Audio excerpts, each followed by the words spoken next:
Today, we are diving into the anatomy of what makes a conversation truly powerful. We're going to break down a framework that can literally transform how you think, how you ask questions, and ultimately, how you make much, much better decisions.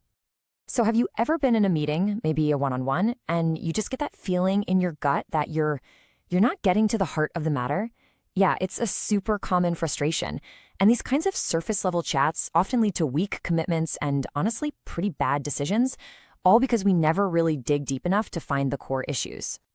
But what if there was a structured way to push past all that fluff? Well, there is. We're going to break down the essential components of a deep dive conversation, a method for getting past the superficial stuff and getting to a place of genuine insight and, you guessed it, wisdom. Now, this whole journey, it doesn't start with other people. It actually starts within ourselves. So the very first step is learning how to manage that constant conversation happening in our own minds. The balance between our emotions and our reason.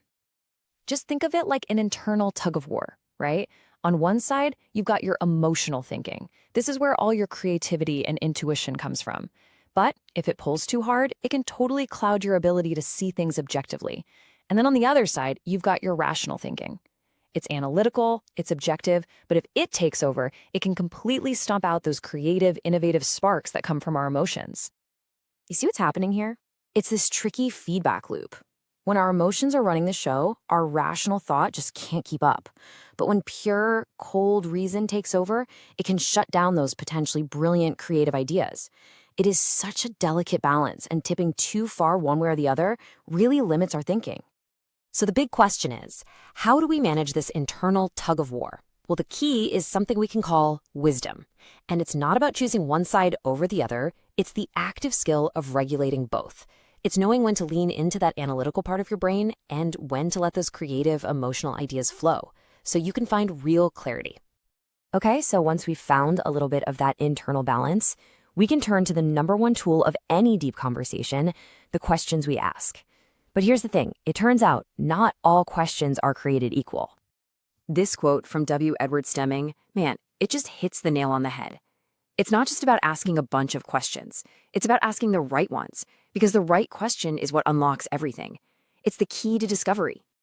So what's the real difference here? Well, good questions are great. They help us clarify things and think critically. But right questions, they go a whole level deeper. They zero in on the root cause of a problem, and, this is the most important part, they lead to insights you can actually do something with. Let's break that down a bit. A good question, like, how does emotional intelligence influence workplace success, is fantastic for opening up a discussion. It gets people talking, it stimulates new ideas, and it definitely enhances our general understanding. It builds the foundation. But the right question, that's where the magic happens. It makes this critical shift. See how it moves from how does it influence to how can we develop and leverage it? It's specific, it's relevant, and it's aimed squarely at creating a solution. It pushes the conversation from just understanding to taking action. Now, the crucial point here is that this isn't an either-or situation. You need both. These two types of questions work together in this really powerful feedback loop.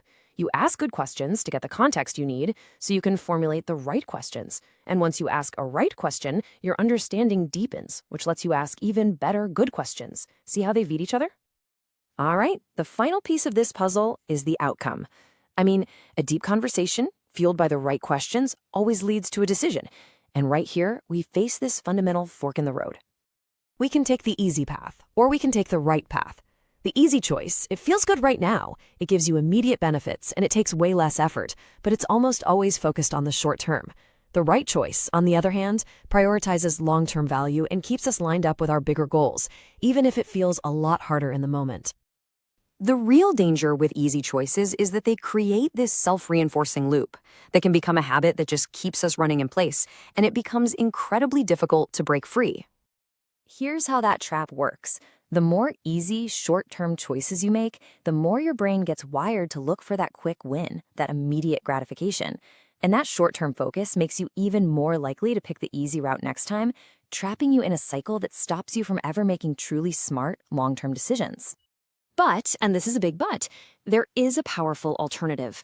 Making the right choice creates a totally different kind of feedback loop, a balancing one that, kind of like a growing tree, builds stability and strength over time. And here's how that cycle works. Every single time you make the right choice, you're not just solving a problem, you're actually developing and enhancing your wisdom. That growing wisdom then makes it easier to make the next right choice. It's a virtuous cycle. It promotes sustainable, long-term decisions. This is literally how we grow. Okay, so let's put this all together. When these three parts, balancing our minds, asking the right questions, and making the right choices, when they all come together, they create this incredible engine for growth. You can think of it like a flywheel. It all starts with balancing your emotion and reason. That clarity lets you ask the right questions. Those questions then lead you to make the right choices. And those choices build your wisdom, which in turn makes it easier to balance your mind the next time around. See? Each step fuels the next one, making that flywheel spin faster and more smoothly over time. And this is so much bigger than just some personal development tool. This cycle, this wisdom flywheel we're talking about, is the fundamental engine that drives creativity and real, game-changing innovation. I mean, just think about how this scales up. An individual's ability to ask the right questions and make the right choices. That lets leaders foster true creativity in their teams. That creativity then sparks innovation, and innovation is the lifeblood of progress. It all starts with the quality of our conversations. So I'll leave you with this. After everything we've talked about, what is the one right question? The one that gets to the root cause, the one that points you toward action. What is the one right question that you need to ask today?